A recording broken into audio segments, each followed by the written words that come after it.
Et bonjour à tous et bienvenue dans Légistream, le stream sur Twitch de la chaîne parlementaire avec mes compagnons du jour, donc Antonin du Crayon, c'est ça, ça te va si on le présente comme ça? Ouais, Antonin du Crayon. Voilà, et les pépites de France également. Exactement. Voilà, mais c'est vachement bien, il faut aller voir les pépites de France. Et puis Hugo au perchoir, Hugo Couturier.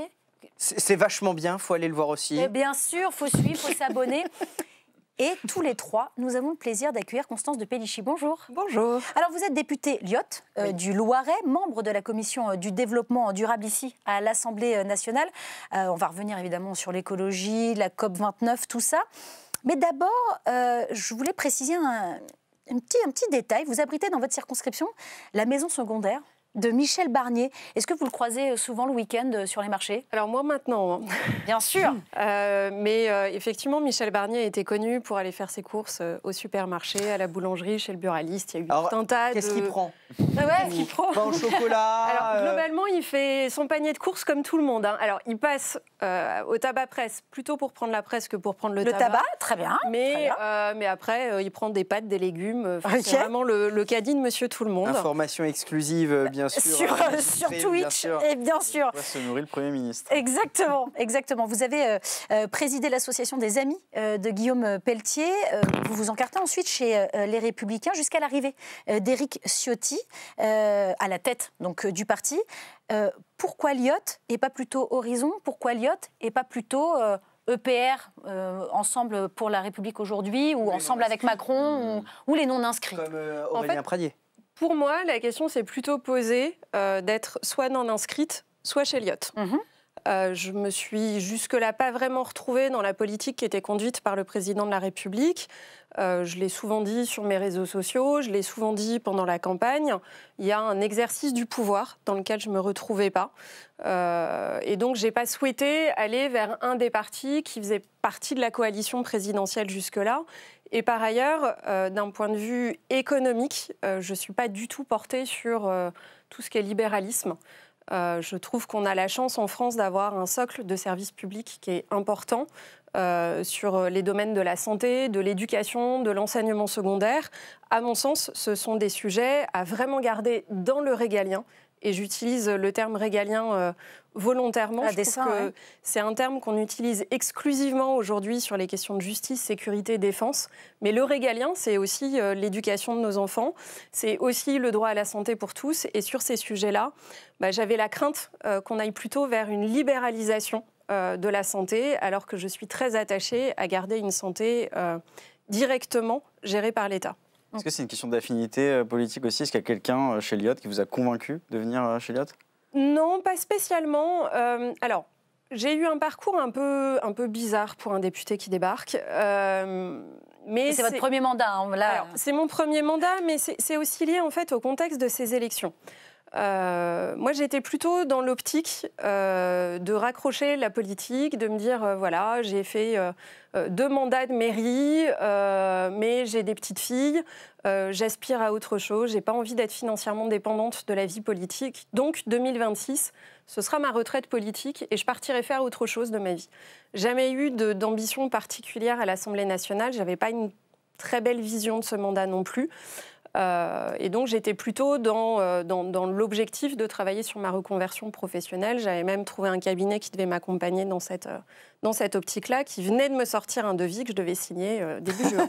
Ok, très bien. Voilà le contexte. J'ai décidé de dissoudre l'Assemblée nationale. Et j'ai décidé de dissoudre l'Assemblée nationale. J'étais à Tulle pour les commémorations qui sont liées aux 99 pendus de Tulle. Donc franchement, vous apprenez le résultat des élections européennes avec l'énorme score du Rassemblement national.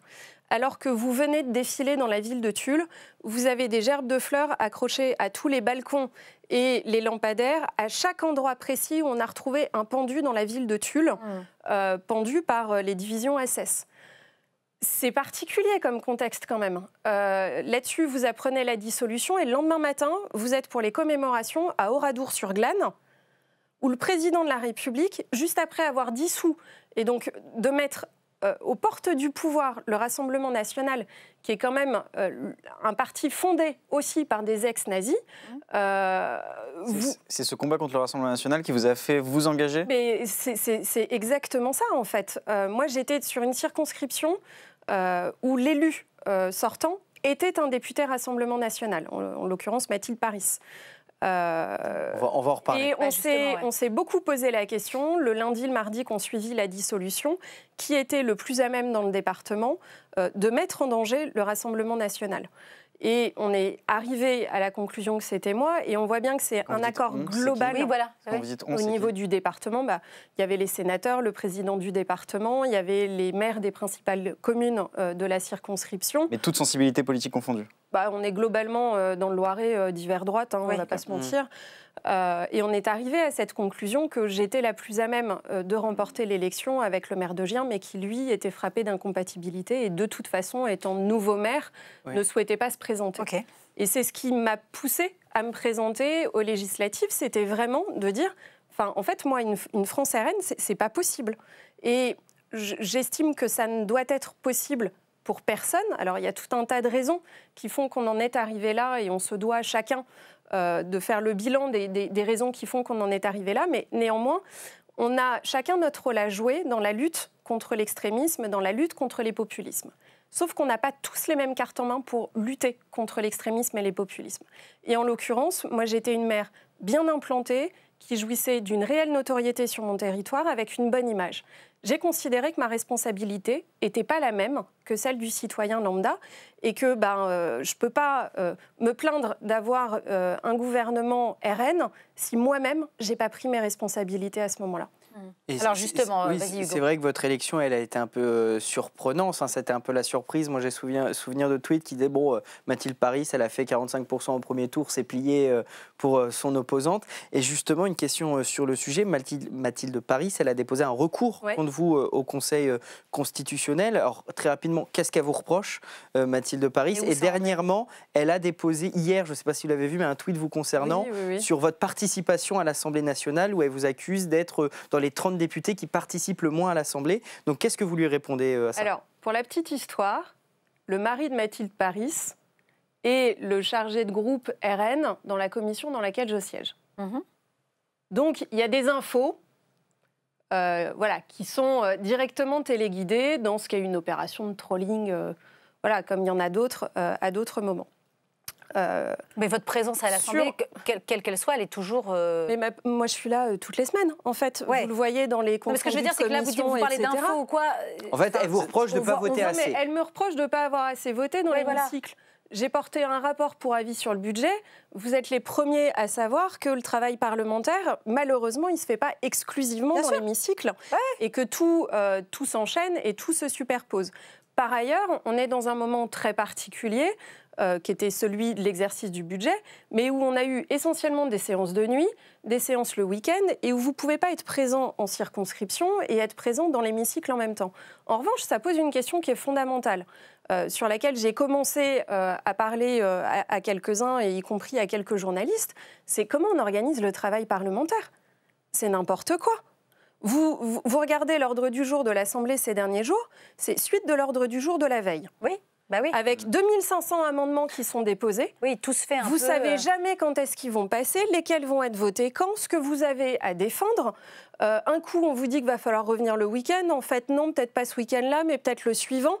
C'est pas possible de s'organiser comme ça. Les gens, ils ont besoin de vous voir sur le terrain. Vous avez besoin d'organiser. Moi, j'ai organisé plein de visites d'entreprise sur le terrain parce que je veux connaître ma circonscription correctement. J'ai organisé toutes les auditions dans le cadre de mon rapport. J'ai la plupart des temps de parole de mon groupe dans le cadre de mon travail en commission parlementaire. On ne peut pas tout faire en même temps. Donc, je m'étais dit, les recettes... Je me consacre sur plutôt mon rapport et du travail en circonscription. Et sur les dépenses, j'organise mon agenda autrement. Le fait est que la procédure est quelque peu bouleversée. Bousculée. Globalement, des statistiques faites aujourd'hui, c'est à peu près aussi crédible que de dire à un enfant de CP à la Toussaint, toi, tu n'auras jamais ton bac. Oui, parce que c'est quelque chose qui se regarde sur le temps long et dans lequel on doit prendre en considération l'ensemble du travail parlementaire. Là, la manière dont c'était fait, vous voyez tout de suite qu'on est sur une opération trolling. Mais de la même manière que le recours qui a été fait, c'est une manière de faire de la presse et de se poser en victime. Et ça recourt sur quoi? Oui, elle vous reproche quoi Elle me reproche quoi? Alors, elle m'attaque en diffamation pour avoir dit qu'elle était anti-IVG et avoir repris ses tweets de 2018 où elle comparait l'IVG à la Shoah. Et ça rentre dans les recours au CC, enfin, Oui, parce qu'il est indiqué que ça aurait pu changer la perception vous avez dû le faire juste avant la date butoir. Non, même pas. Je l'ai sorti une semaine avant ce tract. Mais en même temps, elle me reproche des tracts que je n'ai personnellement jamais vus et dont je ne sais pas d'où ils viennent. Et elle dit qu'ils sont mon fait et elle indique qu'ils sont diffamatoires. Je ne connais pas ces tracts, je ne sais pas qui les a faits. Bon, voilà. on va prête à repartir en campagne? Oui, comme tout le monde. Enfin, je veux dire, on est là pour des sujets qui sont importants. Vous parliez du budget à l'instant. Et donc, hier, dans l'hémicycle, vous avez voté contre. Sur le budget? Ouais. Comme beaucoup. Je sais bien. C'est pour ça qu'il a été rejeté. Non, mais c'est un travail. C'est totalement inédit. C'est-à-dire qu'en fait... C'est déconcertant. Alors, expliquez-moi. On arrive là, dans un contexte où... En plus, alors je siège chez Elliott, qui est vous auriez pu vous abstenir dans l'opposition, mais qui en fait est un groupe qui se veut ni de majorité ni d'opposition, mais qui travaille sur des majorités de projets. Avec un rapporteur du budget, d'ailleurs. Avec un rapporteur général au budget qui est Charles de Courson. Alors déjà, pour comprendre la procédure budgétaire, il faut se lever de bonne heure, c'est pas si simple. Je vous vois sourire. Franchement, c'est pas évident. Donc j'ai essayé de faire quelques vidéos de vulgarisation, mais voilà, c'est pas simple. Et puis derrière, le budget, au gré de votes de circonstances où les uns se retrouvaient, les autres se déchiraient, etc., on arrive à un budget qui n'a plus aucun sens. Il y a des dispositions anticonstitutionnelles. Vous pensez à quoi? Par exemple, la demi-part pour les veuves. D'accord. C'est pas constitutionnel. Ça a déjà été retoqué par le Conseil constitutionnel. Face à l'impôt. Exactement. Il y a la question de la participation financière à l'Union européenne. Bien sûr. Dire comme ça dans le budget et donc en faire force de loi que nous on participera plus à l'Union européenne qui, soit dit en passant, paye les agriculteurs, qui, soit dit en passant, à travers la PAC, paye un grand nombre d'investissements en France à travers les fonds structurels. Dans cette version du budget là, on disait que la France ne donnait plus d'argent à l'Union européenne. En fait, ce qui s'est passé, pour résumer, il y a eu un amendement du RN qui voulait baisser de 5 milliards d'impôts la contribution. L'amendement a été adopté grâce à l'abstention des Insoumis. Et du coup, la gauche et la Macronie a voté contre cet article amendé de telle façon qu'il supprimait de 5 milliards, etc. Et du coup, l'article 40 a été rejeté. Donc, qui reviendra probablement par la porte au Sénat avec un amendement du gouvernement, mais voilà. Comme le dit une des personnes qui vous suit, il y a aussi tout le contexte autour des collectivités territoriales. C'est vrai que quand on a été maire pendant 10 ans et qu'on sait à quel point les mairies sont hyper impliquées dans le maintien du service public de proximité, on est à portée d'engueulade, donc on cherche toujours des solutions pour tout le monde. Le coup de rabot, il est hyper important, il est super angoissant.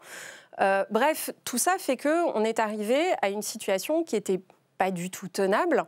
Et ça nous a amené en tout cas moi, ça m'a amené à préférer rejeter la partie recette du budget, quitte à ce qu'on ne puisse pas être saisi des dépenses. Parce que c'est ça. C'est ça l'idée, c'est ça qui se joue, oui. Ce qu'il y a derrière aussi, mais c'est là qu'on rentre vite dans la technique. Mais quand vous dites, alors sans passer par la technique, très bien, vous vous êtes arrêté pile au bon moment.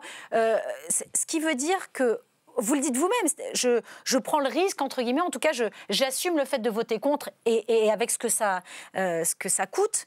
Mais du coup, ça coûte quoi? Ça va coûter un 49.3? Ça va coûter une... Qu'est-ce que vous attendez derrière? Comment ça va se passer? J'ai beaucoup hésité entre m'abstenir et voter contre. Et franchement, le choix n'est pas évident parce que derrière s'abstenir, c'est laisser faire. Et derrière voter contre, c'est admettre qu'on se dessaisisse du sujet. Mais en l'occurrence, j'ai pas trouvé qu'on était à la hauteur de l'exercice. Et si on n'est pas à la hauteur de l'exercice au niveau recette, on ne le sera pas plus au niveau des dépenses. En tout cas, ce qui se profilait était clairement pas d'être plus à la hauteur au niveau des dépenses. Et d'autant plus qu'on est limité par le temps. Donc on savait qu'on allait pouvoir étudier 2, 3, 4 programmes de dépenses. mais qu'en fait, on allait étudier quoi ? Un quart du budget sur les dépenses et que de toute façon, on allait être coupé par le temps et que ça passerait comme ça au Sénat. Et bien, dans ces cas-là, franchement, autant assumer jusqu'au bout de dire ce qu'on a fait, ça ne tient pas debout et ça ne tiendra pas plus debout dans les dépenses. Donc, on s'arrête là. Et le texte part au Sénat. Le Sénat rendra sa copie. Derrière, on a toujours la possibilité, reste à voir ce que voudra le gouvernement, mais en fonction de comment ça se passe au Sénat, d'avoir ce qu'on appelle une CMP, une commission mixte paritaire. Donc le texte arrive... Elle peut être conclusive ou pas. Entre les deux chambres, et puis on essaye de se mettre d'accord, on y arrive, on n'y arrive pas, et à ce moment-là arrive le 49-3. Mais est-ce que, quand Éric Woerth dit, on perd du temps en fait, tout ce blabla pour rien, vous êtes d'accord avec les propos d'Éric Woerth ? Franchement, là-dessus, il y a de ça, parce que je ne sais plus combien de centaines d'heures de débat, mais il faut voir aussi... la mobilisation en termes de temps pour toute la machine qu'il y a derrière, en fait. Tout en sachant, et c'est là où on arrive, je trouve, à une forme de perversité du système qui m'interpelle beaucoup et qui m'intéresse beaucoup. On en parlait tout à l'heure sur le fait qu'on ne peut pas être présent dans l'hémicycle en permanence. On a un système qui est un peu embolisé, où on observe aussi chez certains qu'il y a une forme de déresponsabilisation. On sait qu'il y aura le 49-3, on sait que finalement le gouvernement nous présentera ce qu'il voudra garder et ce qu'il voudra enlever.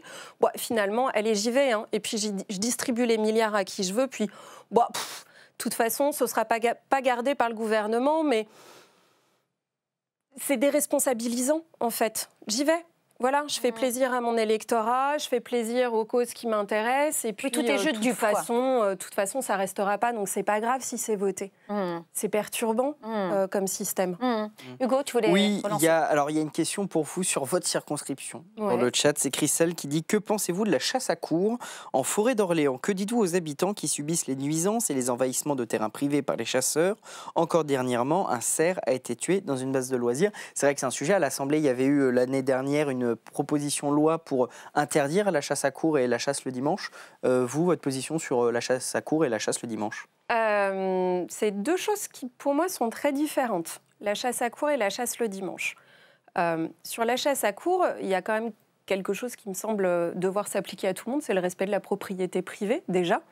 Qu'on fasse de la chasse à courre dans sa propriété, c'est une chose. Je comprends que ça puisse choquer certaines personnes par rapport à la pratique de cette chasse, mais ça reste chez soi. Aller chez les autres et avoir une pratique qui vient troubler l'ordre public chez les autres, ça n'est pas acceptable, au même titre que d'autres troubles à l'ordre public ne sont pas acceptables. Pour moi, il n'y a pas de sujet là-dessus. Sur la question d'interdire la chasse le dimanche, je pense qu'il y a un sujet fondamental en France qui est d'arrêter de cliver fortement les populations entre ceux qui chassent, et alors chez les chasseurs, il y a le bon et il y a le mauvais chasseur, et ceux qui voudraient pouvoir profiter de ces espaces naturels. Il y a un consensus à trouver et est-ce que ça doit passer par l'interdiction de la chasse le dimanche ? Est-ce que ça doit passer par des semaines pendant les vacances scolaires où on ne chasse pas ? Est-ce que ça doit... J'en sais rien. Mais à un moment donné, sans faire la parodie du sketch. Et on arrête de se taper dessus et de dire moi, je suis randonneur et vous, les chasseurs, vous m'emmerdez. Puis à côté, les chasseurs qui disent oh non, mais les randonneurs, ils font n'importe quoi, puis ils rentrent dans nos propriétés. Puis de toute façon, on régule la population de gibier en France. Et du coup, la différence entre un bon et un mauvais chasseur ? Non, mais vous dites ça en rigolant, mais elle est essentielle. Il y a, pour moi, un sujet qui est important dans la chasse, c'est qu'il y a beaucoup d'élevage, notamment sur la plume, ce qu'on appelle la plume, donc faisan, perdrix, etc. Et du lâcher de faisan et du lâcher de perdrix qui ne savent pas voler, qui ne savent pas survivre en milieu naturel, etc. Et qui sont là clairement pour permettre aux chasseurs de faire ce qu'on appelle des gros tableaux, où vous pouvez avoir sur une seule matinée de chasse 1000 oiseaux qui sont tués au cours de la même matinée de chasse. Bah, là, franchement, ça, c'est du mauvais chasseur. Clairement, on est sur un remake de la chasse à la galinette cendrée, et ça n'est pas acceptable. En revanche, le chasseur qui se lève à 5 h du matin, qui vient traquer un animal et qui, une fois sur deux, à la fin de sa journée de chasse, repart bredouille parce qu'il n'a pas eu l'animal, parce qu'il n'a pas eu cette chance, parce qu'il l'a raté, etc. Si on est un bon ou un mauvais chasseur, c'est en nombre d'animaux tués qu'on dit si on est un bon ou un mauvais chasseur. Est-ce qu'on en fait après si on le mange ou pas? Il y a qu'est-ce qu'on en fait derrière? On a un souci en Sologne où, clairement, pour certains, l'objectif c'est de faire des gros tableaux de chasse. Parce que je ne sais pas si c'est viril, je ne sais pas si c'est l'adrénaline ou quoi, mais voilà, on a envie de faire des gros tableaux de chasse et on ne le mange pas. Bah, là, il y a quand même une relation biaisée aussi par rapport à ce qu'on fait. Donc on a une entreprise de valorisation de gibier qui vient d'ouvrir et ça va permettre au moins de trouver une filière de sortie et de faciliter, de faciliter la valorisation circo, de ce gibier. Donc la vente de viande, de terrine, de pâté, de saucissons, de viande fraîche, etc. Et tant mieux, puisque paradoxalement, on ne mange pas ce qu'on chasse, mais on importe ce qu'on mange. Eh oui. Donc ça n'a aucun sens. Et vous auriez voté contre les amendements, pour les amendements qui voulaient augmenter alors j'ai plus le droit de chasse, là j'ai oublié le nom, mais le permis de chasse, vous savez, qui était à 200 €, qui a été baissé à 45 € par Emmanuel Macron. Il y a eu des amendements pour augmenter le prix, sachant qu'en Sologne, il y a quand même pas mal de chasseurs. Vous auriez pu le voter? Pour être honnête, c'est un sujet sur lequel j'ai jamais été interpellée pendant mes 10 années de mairie. Et donc auquel je ne me suis absolument pas intéressée. Donc sur le papier, ça peut paraître pertinent, sauf qu'en fait, j'ai aucune idée de ce que ça peut amener comme conséquence d'un côté comme de l'autre. J'essaye de lire en même temps tous vos commentaires qui sont super intéressants et c'est un vrai sujet, la chasse, qui intéresse tout le monde. Je lis, en Sologne, les forêts se privatisent de plus en plus pour la chasse. Fini les randonnées. C'est ce que vous constatez, vous, sur le terrain? Parce que la Sologne, c'est votre circo. C'est pas exactement ça. La Sologne est privée, ça c'est vrai, mais elle ne se privatise pas de plus en plus dans le sens où elle était déjà privée. Ok. Je ne sais plus, c'est plus de 95% de la forêt en Sologne appartient à des propriétaires privés. Ok. En revanche, là où on a un gros sujet, c'est la question de l'engrillagement. Et c'est peut-être ce que la personne voulait dire derrière la privatisation de la forêt. Il y a une proposition de loi qui a été adoptée dans ce sens en 2023. Exactement. Qui a été le fruit, franchement, de au moins 5 années de discussion compliquées sur le sujet de l'engrillagement. C'est un sujet qui est moins simple qu'il y paraît. On peut rappeler, c'est du coup mettre des grillages dans les zones qui nous appartiennent. En gros, j'ai une propriété, j'ai le droit de la clôturer. Et ça pose problème pour la circulation. On résume pour la circulation des animaux. Moi, mon jardin, j'ai le droit de le clôturer. Bon, celui qui a 500 ou 600 hectares, il a envie de dire, moi, c'est mon jardin, j'ai envie de le clôturer. Le problème, c'est que déjà, c'est pas de la petite clôture, c'est pas du petit grillage, ça peut monter à plus de 2 mètres de haut. Parfois, il y a des barbelés avec, donc en termes de paysage, d'accueil, etc., c'est quand même horriblement laid. Quand vous vous retrouvez sur des chemins de randonnée publics avec un grillage de 2 mètres d'un côté, un grillage de 2 mètres de l'autre, c'est pas génial. Mais surtout, et vous le disiez à juste titre, ça pose un vrai problème par rapport au gibier de 2 types. Le premier, c'est on n'est plus sur du gibier sauvage s'il reste enfermé. Et on empêche les migrations. Par exemple, les cerfs migrent régulièrement et on empêche les migrations naturelles de gibier. On crée de la consanguinité, ça pose des soucis de ce type. Mais en plus, le gibier se blesse parce que lui, il a beau avoir un grillage, il va quand même essayer de passer. Et donc, on se retrouve quand même avec des problématiques de bien-être animal assez préoccupantes. Mais en même temps, on peut aussi comprendre qu'on est des propriétaires, qu'on est ras-le-bol de voir la France entière aller chercher les champignons chez eux, et ils sont responsables des accidents que les gens peuvent avoir chez eux. Bien sûr. On va continuer, élargir un peu cette discussion. La chasse, l'environnement, c'est des domaines évidemment que vous maîtrisez à travers ce que vous faites. Je voudrais rebondir à l'un des sujets. Très rapidement. On peut rappeler que les corpos de chasseurs, ça fait partie de la petite bourgeoisie locale en milieu rural qui fait la foi, la météo, la morale et la loi. Ouais. Vous n'aimez pas Non, j'aime pas ça du tout. Alors. Très Je peux rapidement. entendre la question autour du lobby des chasseurs, mais en fait, dans le monde rural, vous avez les grandes chasses, les chasseurs bourgeois et tout ce que vous voulez. La chasse à courre, mais voilà. vous avez aussi les petits chasseurs. Et franchement, les populations de rabatteurs, les petits chasseurs du dimanche et tout, c'est aussi issu des milieux beaucoup plus populaires. Ok. Ces chasseurs-là, en général, ne sont pas dans les fédérations de chasseurs. Non, pas trop. Justement, la fédération de chasseurs, elle s'est vachement mobilisée contre l'engrillagement des grands propriétaires. Et donc, je voulais qu'on parle de l'environnement, de l'écologie plus globalement. La COP 29 a démarré là il y a 2 jours. On a quelques questions, Antonin, sur le sujet. C'est intéressant parce que quand on parle de chasse, de protection de la biodiversité et d'écologie, tout de suite, vous avez embrayé sur la propriété privée. Et moi, je me pose la question de vous, en tant que député, c'est quoi vos priorités justement sur les enjeux climatiques? Là, on voit qu'il y a la COP 29.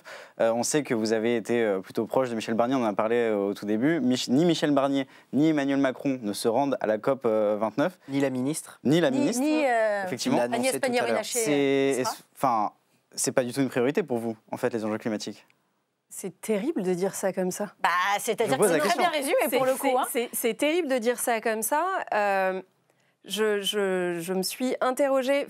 Tout à l'heure, effectivement, vous m'avez dit peut-être qu'on parlera de la COP29. Et là, je vous ai dit, oh là, j'ai rien lu sur la COP29 et je ne me suis pas du tout intéressée à la COP29 jusque-là.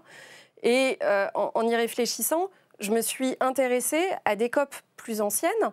Et finalement, jusqu'à la COP qui s'est passée en Écosse. Et depuis, j'ai perdu le fil. Et je trouve que c'est symptomatique en un sens. Est-ce que Alors que vous êtes député? Alors que je suis députée, oui, en même temps, on était en pleine procédure budgétaire. Bref, il y a aussi de l'actualité locale.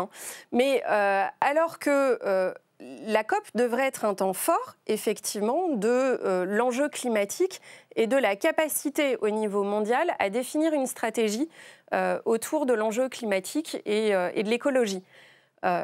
Mais une COP à Bakou, ça n'a aucun sens. Ça, on n'avait déjà pas, franchement, en Arabie Saoudite auparavant. Et ce qui me perturbe aussi, c'est qu'on en revient beaucoup aux accords de Paris, qui définissaient quand même une feuille de route qui était, on y est au 1,5. Qui était ambitieuse, qui était capée dans le temps, qui était chiffrée, et sur laquelle, je crois que c'est la dernière COP ambitieuse sur laquelle on a réussi à se mettre d'accord. Et aujourd'hui, tout ce qu'on peut dire, c'est que finalement, c'est un échec. On n'arrive pas à atteindre les objectifs de la COP... la COP 21, je crois, la COP de Paris, COP 21. Et quel sens on donne encore à ces COP? L'Institut Copernicus qui dit que l'année 2024 sera la plus chaude jamais vécue. Comme les COP ne servent plus à rien, selon vous, il faut les boycotter et on regarde plus ce qui se passe. L'Azerbaïdjan, ça pose quand même sérieusement question sur la capacité à travailler sur une diplomatie par rapport à la COP. Je pense que la COP est à réinventer. Après, on est en train de voir qu'au niveau géopolitique, il y a des choses quand même assez graves qui se mettent en place, où obtenir un accord mondial va devenir, à mon sens, totalement impossible. Est-ce qu'il ne faut pas quand même continuer de discuter avec eux, aller à Bakou, rencontrer les différents chefs d'État? Mais comment vous discutez avec Trump? Comment vous discutez avec Poutine? Comment vous discutez avec Xi Jinping? Donc on ferme les yeux, on ne les regarde plus. C'est pas ce que je dis. Mais est-ce que vraiment ça vaut le coup d'aller déplacer des centaines de tonnes de carbone à Bakou pour aller faire les guignols et dire « regardez, on se parle pour n'arriver à rien ». Est-ce que c'est ça aussi une COP? Ou travailler sur des sujets hyper ambitieux au niveau européen avec les partenaires avec lesquels on arrivera à monter des choses. Comment y arriver quand l'argument de l'écologie punitive est répété à tout coup, alors qu'il faut une écologie, en tout cas, vu le mur qui s'approche quand même, il va falloir qu'on mette des tours de vis. Pour vous citer un exemple, je suis maire. Et je me suis j'étais maire, je ne le suis plus depuis juillet, et je me suis beaucoup intéressée à la question de l'artificialisation des sols à travers la loi ZAN. J'ai été coprésidente de la commission aménagement du territoire de l'Association des maires de France. J'ai fait partie des rares à défendre devant des associations départementales de maires ruraux que dans le ZAN, tout n'était pas acheté et qu'il fallait absolument garder cette trajectoire de sobriété foncière. C'est pas ce qu'on entend dire de la part des maires. Évidemment. C'est quelque chose qui est essentiel. Mais là, avec par exemple ce qui s'est passé à Valence, dans la région de Valence en Espagne, je pense que c'est une évidence, bah, pas même à Blois, ce qui s'est passé. Aussi, sans aller jusqu'en Espagne. En tant que Vendomois, on a eu des inondations majeures, historiques. À cause de l'artificialisation des sols. Ouais. Oui, mais ça n'est pas encore perçu comme tel par beaucoup d'élus. Parce qu'on a un système d'aménagement du territoire qui est beaucoup conçu autour du développement, de la concurrence entre les collectivités, qui est organisée au niveau fiscal, au niveau des services publics, dans votre classement dans la presse, etc. Tout est fait pour vous pousser à développer l'urbanisation de votre collectivité. Et vous avez le sentiment qu'on vous contraint à mourir si vous ne permettez pas la création d'une zone d'activité, la création d'un lotissement, etc. Donc, moi, c'est un sujet qui me passionne.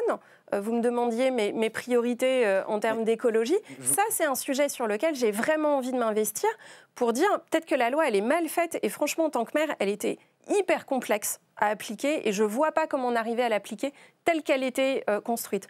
En revanche, se dire qu'on a une obligation de parvenir à un zéro artificialisation en 2050, mais c'est essentiel. On a une urgence à travailler complètement différemment de l'aménagement de nos territoires. Et ça va vous manquer de plus vous rendre au congrès de l'AMF, qui est, je ne sais plus si c'est cette semaine ou la semaine prochaine. La semaine prochaine. Bah, j'interviens justement sur la question de l'artificialisation mardi matin. En tant que député, du coup. En tant que député, du coup. Voilà. Eh ben, très bien. Eh ben, merci beaucoup d'avoir participé à cet échange avec nous ici et puis avec tous ceux toutes celles et ceux qui nous suivent et qui nous écrivent. Merci beaucoup, Constance de Pellichy. Et puis, je vous laisse regagner les couloirs de l'Assemblée nationale. Et la région centre. Oui, aussi, les couloirs du temps. Merci infiniment. À très bientôt. Au revoir. Et puis voilà, merci à vous. Et on va accueillir notre prochaine invitée. Merci beaucoup. Marie Pochon. Bonjour. Attention au chat, l'écrasez pas. Mais non, tout va bien, le chat est là. L'écrasez pas, il est là. D'accord. Il est Oui. Comment ça va? Très bien. Oui, tout va bien. Bienvenue chez nous. Bienvenue dans Légistream, le stream de la chaîne parlementaire, donc sur Twitch. Vous connaissez un peu le principe, tout ça. Vous avez regardé un peu nos précédents numéros? Ah là là. Elle est déjà venue au perchoir. Bien sûr. Je le rappelle, pour ceux qui ne vous connaîtraient pas encore, vous êtes député écologiste de la Drôme, membre également de la commission du développement durable. Ça va, vous échangez bien avec Constance de Pellichy ou... Un petit peu, mais elle vient d'arriver dans la commission développement durable. Donc c'est tout nouveau. Vous avez des trucs à lui apprendre peut-être, des trucs à... Je pense qu'on va avoir des échanges intéressants. Pour l'instant, on n'a pas pu vraiment étudier de texte. On a juste vu le PLF, donc le projet de loi de finances. Ouais. Donc on va voir effectivement comment vont se mener les débats, notamment sur le ZAN. Oui, alors justement. Et vous retrouvez dans ce qu'elle dit ou pas? Vous avez pu écouter? J'ai pas pu vraiment entendre très honnêtement. Ok. Alors on squeeze la question. Ouais, c'est ça. Parce que du coup, non, si vous n'avez pas entendu, on va pas se refaire tout le truc et tout. Bon. Non, moi j'avais une première question pour commencer. Trump est élu 47e président des États-Unis. Du coup, ça en est fini de l'écologie? Ça va être compliqué. Mais je pense que c'est pas, l'élection de Trump n'est pas le seul élément qui montre qu'aujourd'hui l'écologie subit un backlash absolument terrifiant de par le monde. On le connaît aussi en France, on le connaît dans les discours qui sont menés, l'état du débat politique et médiatique. On le voit dans les réactions et dans même les débats qu'on peut avoir à l'Assemblée nationale. Il y a peu de temps, on débattait de la loi d'orientation agricole, par exemple, qui était censée permettre l'installation, le renouvellement des générations et permettre également la transition agricole et l'adaptation de notre agriculture pour faire face au changement climatique. Tout ce volet-là a explosé en plein vol. Ça n'apparaissait plus du tout dans le texte au final, alors même que pour produire demain en France, on a besoin d'écosystèmes qui sont fonctionnels, de sols qui sont fertiles, d'une biodiversité qui est vivante et de sols qui permettent aussi d'absorber l'eau. Aujourd'hui, quand on fait face au changement climatique, c'est également le sujet de l'infiltration des eaux est absolument fondamental. On l'a vu à Valence assez récemment. Donc oui, bien évidemment que c'est une catastrophe pour le climat et pour l'environnement et pour les générations futures. L'élection de Donald Trump qui dit que le changement climatique est une vaste escroquerie. N'existe pas, quoi. Oui, et c'est dramatique, mais ces politiciens existent aussi en France et je pense que ça doit toutes et tous nous alerter et on doit mettre tous nos efforts, effectivement, pour remettre le climat au cœur de l'agenda médiatique. Comment, en tant que député français, vous pouvez lutter contre justement les actions que va mener Donald Trump, certainement encore ressortir de l'accord de Paris? Est-ce qu'aujourd'hui la France a un impact et peut dire quelque chose où on ne peut que subir la décision de Donald Trump? Vous savez, la France, comme la plupart des pays européens, n'a pas intégré dans la loi et dans la légistique française l'accord de Paris. en elle-même. Donc la France non plus, en soi, ne respecte pas aujourd'hui ses propres engagements en matière climatique. D'ailleurs, elle a été attaquée en justice pour cela, elle a été condamnée. On a ces dernières années une baisse des émissions de gaz à effet de serre, effectivement, en France, qui s'observe, qui est beaucoup conjoncturelle, c'est ce que disent tous les experts, c'est-à-dire c'est lié beaucoup à l'inflation qui fait qu'un certain nombre de Françaises et de Français n'ont pas chauffé leur logement, n'ont pas pris leur voiture. Ont renoncé à un certain nombre de droits et de choses qui leur permettent de vivre dignement, tout simplement. Et donc, on parle de quelque chose qui est plutôt conjoncturel en matière de baisse des émissions de gaz à effet de serre, parce que structurellement, on n'a rien fait pour transformer notre modèle de transport, par exemple, qui est le premier secteur émetteur de gaz à effet de serre. On ne fait rien non plus en matière agricole, bien malheureusement, alors qu'il faut pouvoir accompagner les agriculteurs dans la transition. On ne fait rien en matière de logement. On observe même des reculs là sur la rénovation des logements. Donc en vérité, même en France, on a ce sujet-là à l'ordre du jour. Par contre, pour répondre à votre question, qu'est-ce qu'on peut faire face à Trump ? En vérité, il faut s'unir. Moi, je suis profondément pro-européenne. Je crois que c'est à l'échelle européenne qu'on peut agir et qu'on peut porter ces ambitions climatiques. Ce n'est pas à l'échelle d'un État. C'est tous ensemble qu'on peut porter cette ambition. Il y avait cette ambition-là, c'était le pacte vert. Et aujourd'hui, ce qu'on constate, c'est qu'on a une alliance des droites et des extrêmes droites au niveau européen qui est en train de se liguer contre l'écologie. Leur projet est fondamentalement anti-écologique. Mais ça ne dit pas quelque chose de ce que... Je ne sais pas, ce sont des personnalités qui sont élues, que ce soit Giorgia Meloni, que ce soit Viktor Orban, que ce soit... Enfin voilà. Bon, pourquoi le message ne passe pas ? Pourquoi les citoyens ne s'emparent pas de ces sujets-là ? Comment vous l'expliquez ?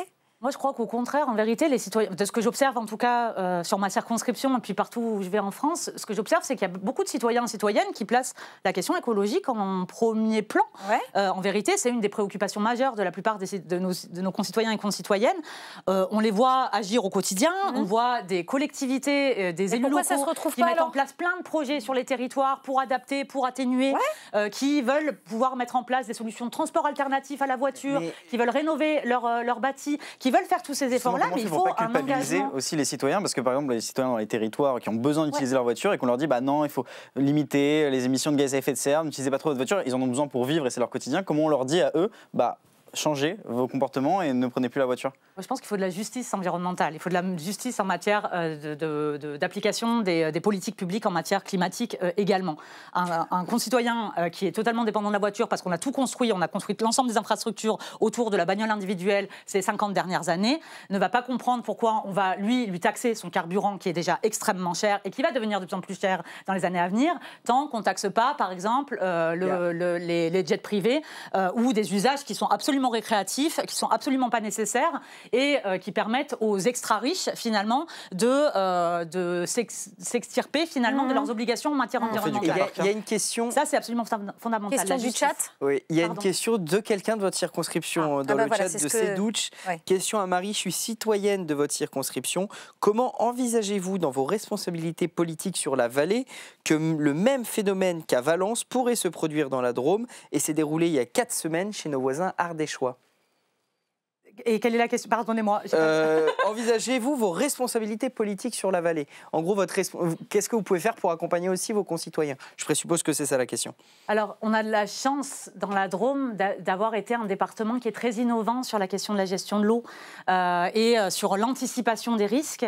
C'est le département dans lequel la première commission locale de l'eau a émergé. On a un vrai dialogue territorial et notamment, j'imagine qu'elle parle de la vallée de la Drôme, notamment dans la vallée, on a un vrai dialogue territorial qui est vivant et qui amène des solutions. Mais ça n'arrivera jamais.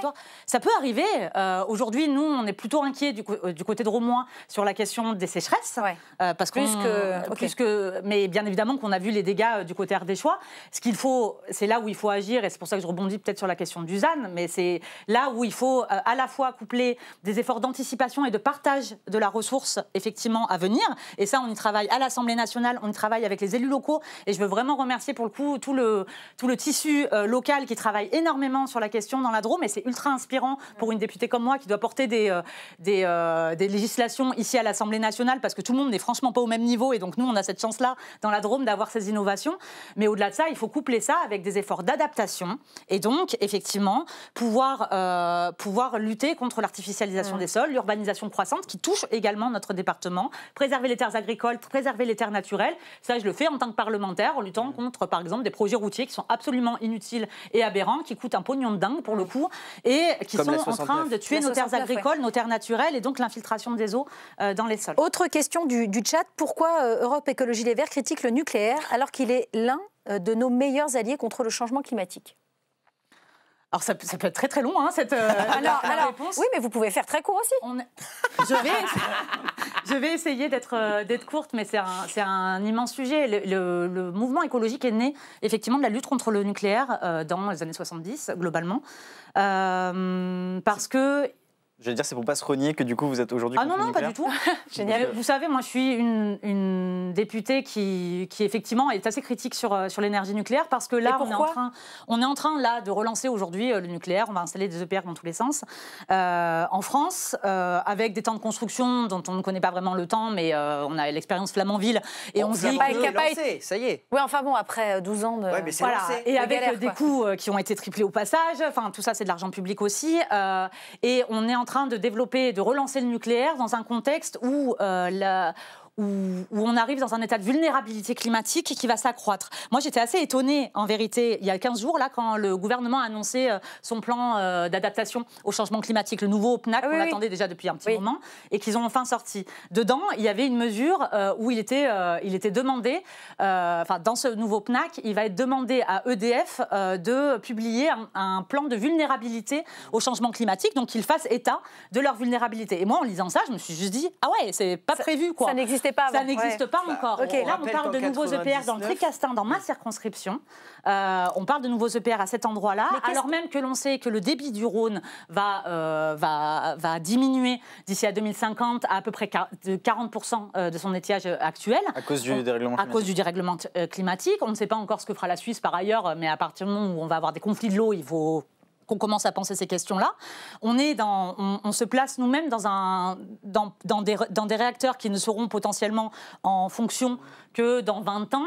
Dans un climat dont on ne sait prévoir aujourd'hui lequel il sera, avec des conditions, avec des quantités d'eau dont on ne sait aujourd'hui calculer lesquelles elles seront. On rappelle qu'en 1999, il a failli y avoir un incident nucléaire en France à la centrale du Blay, qui est parce que l'eau est montée trop haut, et il a failli y avoir un gros incident nucléaire. Est-ce que je ne sais pas, est-ce que développer la recherche sur ces sujets-là, ça reste pas malgré tout la moins pire des solutions aujourd'hui? Moi, peut-être un dernier élément, mais c'est la question démocratique qui, moi, me tient vraiment à cœur. La question, le nucléaire est de fait opaque, vertical, centralisé, pour des questions de sécurité qui sont absolument normales.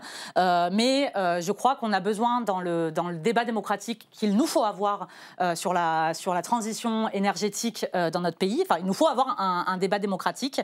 Il nous faut pouvoir faire en sorte que les citoyens et citoyennes s'approprient également les moyens de production d'énergie renouvelable. Nous, d'énergie de manière générale, nous, ce qu'on pousse beaucoup chez les écologistes, c'est des centrales villageoises, c'est la capacité d'autonomie énergétique et de résilience énergétique sur les territoires. Parce que c'est ce qui permet... villageoise? C'est des projets généralement de... C'est pas une centrale nucléaire villageoise. J'ai vu la tête de Valérie et pensait que c'était une centrale nucléaire locale. C'est généralement des projets d'énergie renouvelable, photovoltaïque ou éolien, qui vont être portés soit par les collectivités, soit par des associations. Donc l'écologie doit se penser d'abord au niveau local et plus jamais à l'échelle nationale. Mais les écologistes sont d'abord fédéralistes, à penser l'Europe comme un outil majeur d'action pour le climat, et derrière de penser la subsidiarité, c'est-à-dire l'appropriation collective sur les territoires de notre modèle énergétique demain. Et pourquoi on la pense pas? Pour un souci démocratique, d'abord parce que les Françaises et les Français n'ont jamais décidé d'aller implanter 16 nouveaux EPR dans les années à venir sur nos territoires. Ça a été une décision verticale d'Emmanuel Macron qu'il a annoncée et que derrière, il a fait... Et donc si à Paris, on est bien éclairé par des centrales nucléaires, je dis n'importe quoi, dans l'Ardèche, il peut y avoir des coupures de courant parce qu'on n'est que sous éolienne, par exemple. Il faut pouvoir penser la résilience des territoires et l'autonomie des territoires face justement aux défis climatiques qui s'annoncent. On ne sait pas aujourd'hui prédire les conditions dans lesquelles nous vivrons d'ici 100 ans. On parle d'un réchauffement à plus 4 degrés pour la France quand même. C'est des conditions dont on ne sait imaginer aujourd'hui les impacts sur l'ensemble de notre modèle économique. Et effectivement, si on veut pouvoir garantir un approvisionnement en énergie qui est sécurisé pour les populations, il faut penser la résilience à l'échelle des territoires au maximum. Et bien évidemment que la question de la production, c'est le dernier maillon derrière la question de la sobriété et derrière la question de l'efficacité énergétique, qui sont des sujets qui ne sont absolument pas abordés aujourd'hui dans les politiques publiques. Et en matière de sobriété, le nucléaire est l'ennemi de la sobriété. Et en parlant... Le nucléaire pose un niveau de production stable, permanent, et en fait, il est l'ennemi même de la baisse de la consommation. Et donc, il faut pouvoir penser cette baisse de la consommation de manière structurelle, partir de la consommation pour aller vers la production. Et justement, c'est la manière de penser des écologistes. En parlant production, mais pas d'énergie, il y a une question dans le chat de Tranche qui dit « Alors que les écologistes dénoncent les industries polluantes, la fermeture en France des usines comme Michelin, à Cholet et à Vannes, leader mondial de la fabrication des pneumatiques, est-ce que ça vous paraît, d'un certain côté, une bonne nouvelle ?» Et pour aller plus loin, c'est vrai qu'on parle de, vous savez, la fin du mois et la fin du monde, trouver l'équilibre, mais il y a aussi la fin entre les gens qui travaillent dans ces industries polluantes, qui vont potentiellement perdre leur emploi si on met en place votre politique. Qu'est-ce que vous proposez aussi pour ces gens ces dizaines de milliers de personnes qui travaillent dans des industries polluantes en France? Comment les accompagner? Alors nous, notre politique, c'est l'exact contraire de ce qui est en train d'arriver là chez Michelin et dans sur les autres plans sociaux qui sont en train de se passer partout dans le pays. C'est d'une violence absolument immonde pour l'ensemble des salariés qui sont en train de subir ça, tandis que je vois les députés de la majorité gouvernementale aller sur place en leur disant oui, mais on a recréé de l'emploi. Enfin, comment on peut raconter parler ça? de Denis Masseglia. Ouais, j'avais peu vu cette personne-là en hémicycle par ailleurs ces dernières semaines, donc je le reconnaissais pas. Il n'est pas là pour se défendre, mais il a une chaîne Twitch, il se défendra. Il le fera, sans doute. Mais voilà, c'est l'exact contraire de ce qu'il nous faut faire. Je pense qu'il faut effectivement, gouverner, c'est prévoir.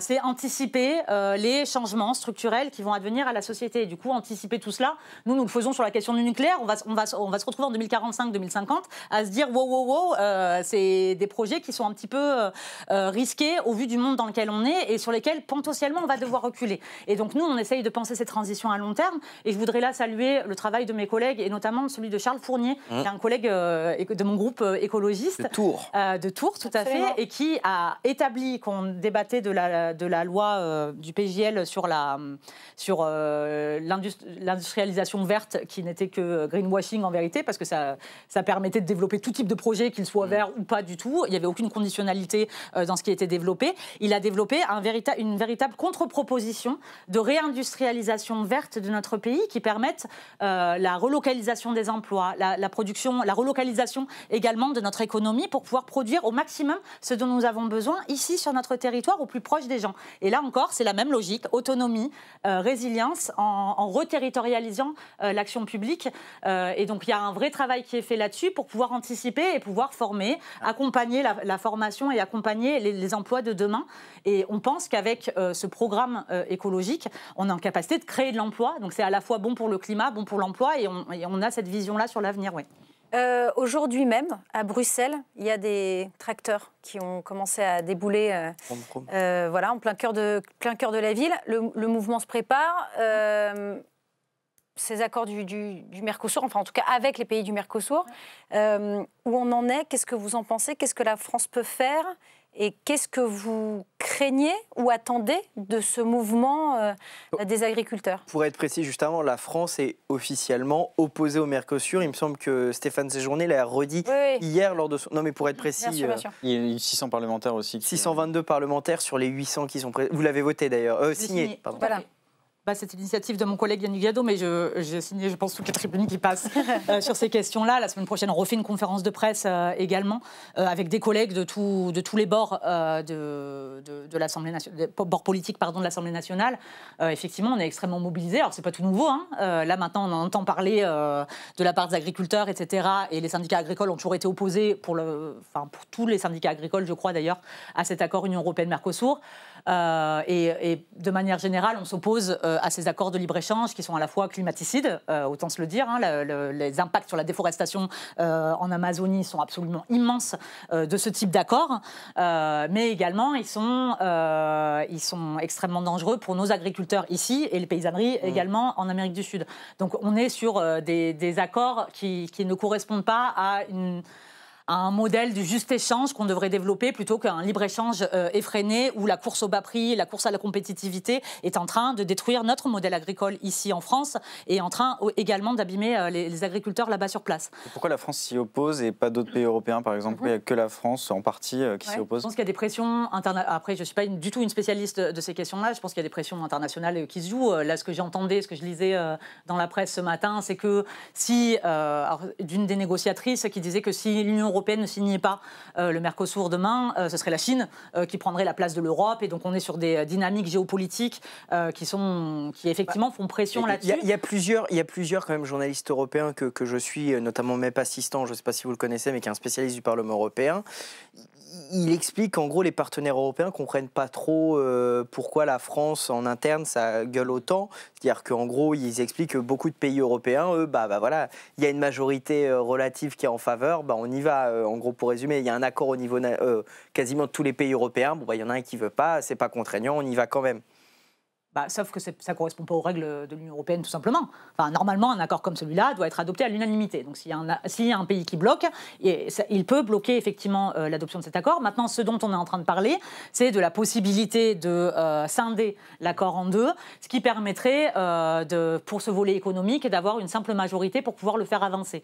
Nous, ce qu'on demande à la France aujourd'hui, c'est de refuser, et on demande même ça à Ursula von der Leyen, c'est le but de la tribune qui a été signée par plus de 600 parlementaires, c'est de ne pas scinder l'accord en deux, et c'est que ce choix-là puisse être adopté à l'unanimité des États membres. Nous, ce que nous demandons même, c'est que cet accord, il passe devant les chambres nationales.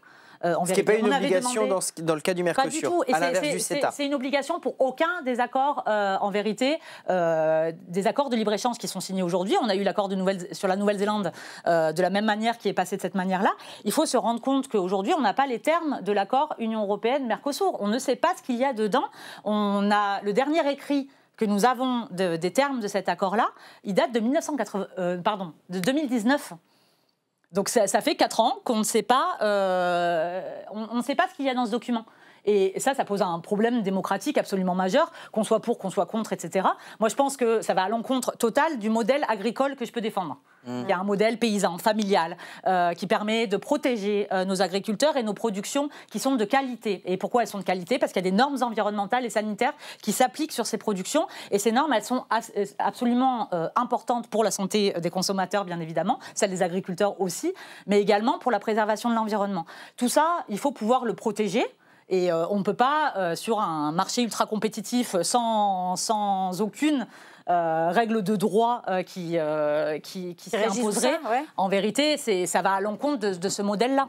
Mais d'un point de vue démocratique, tout simplement, c'est dans tous les cas... Je lis un commentaire là, qu'on a dans le chat. Le Mercosur, ça va être comme le CETA, non voté, mais appliqué comme d'hab. C'est vrai que le CETA, il est resté 5 ans au Sénat, et c'est je ne sais plus si c'est les écolos ou les socialos au Sénat qui ont mis ça dans leur niche, parce que le gouvernement ne s'en est pas saisi au Sénat. Est-ce que c'est ce que vous craignez aussi? Est-ce que finalement... Je crois que c'est les communistes qui l'ont remis à l'Assemblée après le texte au Sénat.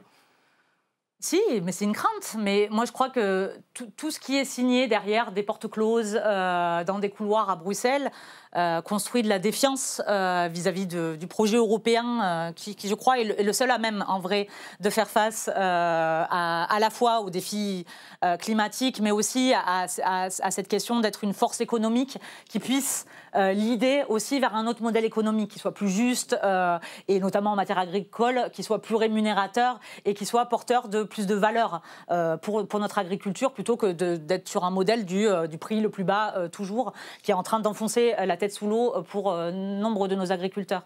Donc moi, je pense que ce serait absolument déplorable, mais effectivement, de ce qu'on entend, on se dirige vers une signature de force, finalement, de cet accord. Et moi, je comprends les agriculteurs qui vont reprendre la route, a priori, à partir de lundi, pour se manifester 1 an, quasi, après les premières mobilisations de janvier-février dernier. Ils sont pas tellement européistes, ces agriculteurs-là, quand même. Quand on entend leur discours, c'est quand même très... Et notamment quand on voit c'est des Florian Philippot qui sont derrière à les soutenir. Vous qui avez dit que vous êtes une fédérale européiste, c'est pas tellement des gens qui vont dans votre sens. C'est même plutôt des gens qui haïssent les écologistes. On a l'impression que vous œuvrez pour eux, mais qu'eux vous détestent. Ils vont pas voter pour vous. On pourrait avoir un grand débat sur la relation entre les écologistes et les agriculteurs. Moi, là, je reprends juste les propos d'Arnaud Rousseau, qui est le patron de la FNSEA, qui en parlait hier ou ce matin, je ne sais plus, sur France Inter, et en tout cas qui a annoncé ce mouvement-là. Je ne crois pas que la FNSEA soit anti-européiste. Et la COPA-COGECA est le décideur globalement, qui est globalement la FNSEA à l'échelle européenne, et le grand décideur des politiques publiques en matière agricole à l'échelle européenne. C'est un énorme lobby.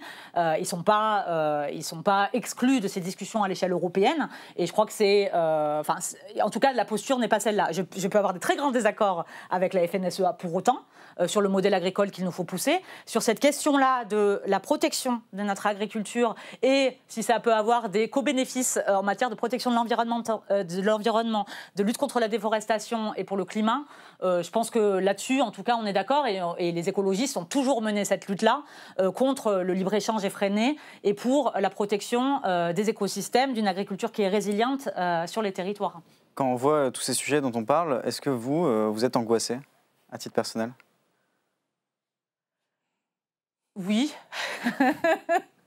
Non, mais plutôt optimiste ou pessimiste? C'est une très bonne question. À quel point ça vous angoisse? Est-ce que nous, du coup, on doit être très angoissés? Est-ce que vous, qui vous voyez tous ces sujets, qui travaillez dessus, est-ce que ça doit nous angoisser aussi? Non, je trouve que la période politique est très particulière et elle n'est pas en ce moment globalement porteuse de beaucoup d'espoir, à mon sens. Pour autant, moi, je ne suis pas angoissée et je fonde, moi, mon énergie en tout cas, et ma détermination dans l'action.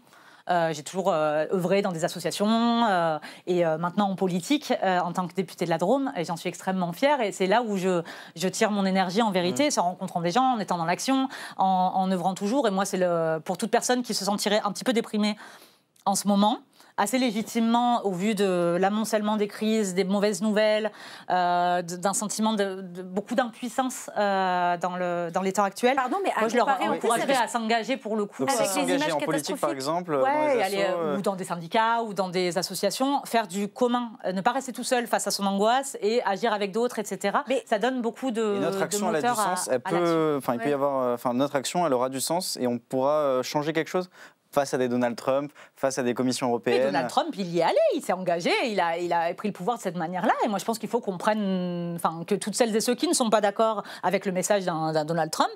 Il faut que les écolos deviennent des Donald Trump. Ouais, c'est ça. Non, mais qu'ils s'engagent, qu'ils aillent en action. On peut regarder tout ça sur Twitter et se dire, oh là là, c'est vraiment dramatique le monde actuel. Pardon, Marie Pochon, mais ce que je veux dire, c'est qu'aujourd'hui, les images, on les a toutes, tous et toutes. On a vu les inondations... apocalyptique de la région de Valence. On a vu les épisodes Sévenol. C'est tous les jours, tout le temps, on est confronté à ça. On ne peut plus dire que ça n'existe pas, on ne peut pas nier. Et pourtant, il y en a. Voilà. Ouais.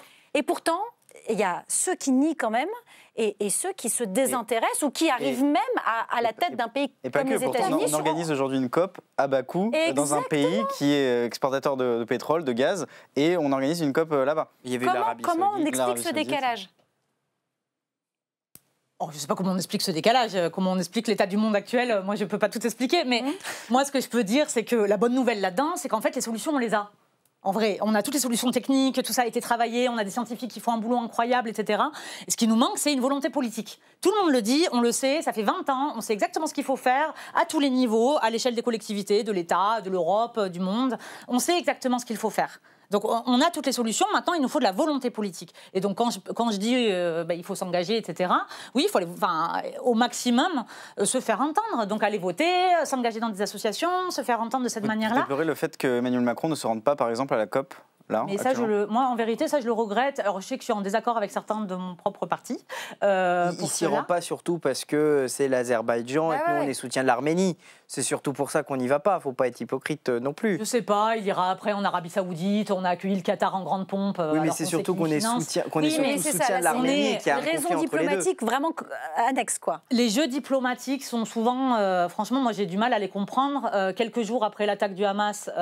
donc, pardon, changeant de sujet total, mais quelques jours après l'attaque terroriste du Hamas, le 7 octobre dernier, on accueillait en grande pompe le Qatar, qui est le principal financeur et aidant de cette organisation terroriste ici en France.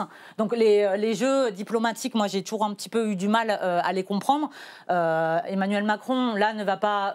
il aurait dû, selon vous, y aller. Mais est-ce que c'est pas toujours... À mon sens, c'est aussi la preuve d'une forme de désintérêt pour la question climatique. Et on voit bien dans les politiques publiques qui sont menées aujourd'hui, c'est plus la priorité du tout. Est-ce que c'est jamais la priorité finalement? On se dit toujours l'écologie, ça viendra après, on repousse, on se dit ah bah non, il y a ce sujet-là d'abord, il faut voter le budget, il faut faire tel truc, tel truc. On est 9 ans après la COP21, on a l'impression que il est mort et c'est mort et enterré l'esprit de la COP21. Il y a le sentiment effectivement que on se dirige dans tous les cas vers un monde à 3,1 degrés, ce sera 4 degrés pour la France, préparons-nous à ces 4 degrés pour la France, alors même qu'à un moment il faut se poser quand même et se dire que en fait, c'est invivable, 4 degrés. Là, on est à 1,5. On voit les impacts dévastateurs, les milliards d'euros qu'il va falloir sortir, les assureurs qui reculent de plus en plus aux États-Unis. Maintenant, c'est impossible d'assurer sa maison du fait des risques climatiques qui sont immenses. Enfin, on est dans un monde qui est en train de se transformer à vitesse grand V. Et il faut pouvoir agir. Et donc, c'est pour ça que... Il y a le renoncement et se dire, oh là là, tout est perdu et de toute façon, il n'y a rien qui va dans le bon sens et le repli sur soi. Moi, je crois qu'on n'a pas le choix que de pousser encore, de parler encore plus fort, d'œuvrer encore plus pour lutter face au changement climatique parce qu'il en va du destin de l'humanité, tout simplement, en vérité. Dans le chat, ça parle de Patrick Pouyanné, à qui on a donné la Légion d'honneur. Si l'NFP était au pouvoir, est-ce que vous retireriez à Patrick Pouyanné sa Légion d'honneur ? Alors, je vous avoue qu'on ne s'est pas consulté pour en parler, donc je ne pourrais pas vous dire, mais effectivement, je crois que la Légion d'honneur, elle doit symboliser un engagement pour la nation et puis pour ce qui fonde ses valeurs fondamentales. Et je crois que l'action de Patrick Pouyanné ne correspond pas franchement aux objectifs et aux engagements qui ont été pris par la France en matière climatique. Même si on contribue à une croissance économique, qu'on favorise l'emploi en France, c'est des critères qui doivent être secondaires par rapport à l'écologie. Et ce qui est en train d'être fait aujourd'hui par Patrick Pouyanné et puis par son entreprise Total, c'est en vérité de continuer l'exploration et l'exploitation fossile de nouveaux champs qui ne sont pas encore exploités, ce qui est totalement contraire à tout ce qui est dit par l'ensemble des scientifiques et par l'Agence internationale de l'énergie depuis des années. Il continue à faire ça avec un respect des droits humains qui est franchement aléatoire. J'avais porté une résolution également transpartisane contre le projet ICOP qui a lieu en Ouganda et en Mozambique, où on a des atteintes aux droits humains qui semblent être dénoncées par l'ensemble des ONG sur place et les activistes qu'on a pu recevoir aussi à l'Assemblée nationale. On n'est pas non plus sur une entreprise qui valorise d'abord l'humain, d'abord la préservation de l'environnement et donc les conditions de vie futures. On est quand même sur un modèle qui, à mon sens, est un modèle du passé. On ne peut tout simplement pas tenir le train de vie que nous promet Total. Et il est en train de nous y engager toutes et tous, quelle que soit nous, notre voie de citoyens et de citoyennes, dans un avenir qu'on ne peut pas tenir et qui met l'ensemble de nos droits en danger. Donc je crois que non, là, ça ne correspond pas franchement à l'idéal qu'il nous faut porter aujourd'hui. Dernière question. S'il y a une dernière question, allez, très rapidement, très rapide. Vous avez déposé une PPR, donc une résolution relative à la publication des doléances du grand débat national. Le Premier ministre a annoncé vouloir remettre le nez dedans. Vous vous proposez d'y aller ensemble ? D'y aller tous les deux ? Non, ce serait étrange. Mais non, ce que je lui propose, il a proposé que 2-3 de ses conseillers puissent mettre le nez dedans, effectivement, et que le contenu de ces doléances puisse fixer le cap des politiques publiques de son gouvernement. Moi, je trouve que c'est une bonne idée de s'inspirer de ces doléances pour pouvoir fixer le cap. Mais je pense que ça ne peut pas être réservé à que 2-3 conseillers de Michel Barnier, même si...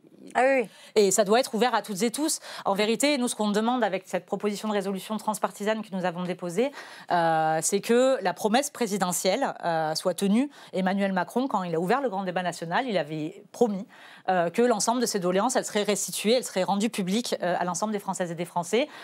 Finalement, cette promesse n'a pas été tenue du fait d'un contexte un peu particulier. La conférence de presse était prévue le jour où Notre-Dame de Paris a brûlé. Là, nous, ce qu'on demande aujourd'hui, c'est que, alors qu'on va réouvrir les portes de Notre-Dame de Paris incessamment sous peu, on réouvre également ces doléances et finalement que cette promesse soit tenue et que ce trésor national, comme les chercheurs l'appellent aujourd'hui, soit rendu à l'ensemble des Françaises et des Français. Et que tout le monde puisse travailler dessus. Exactement. Merci beaucoup, Marie Pochon. Merci d'avoir Merci à participé à cette discussion. Merci infiniment. Merci à tous les deux. Merci Antonin, merci Hugo.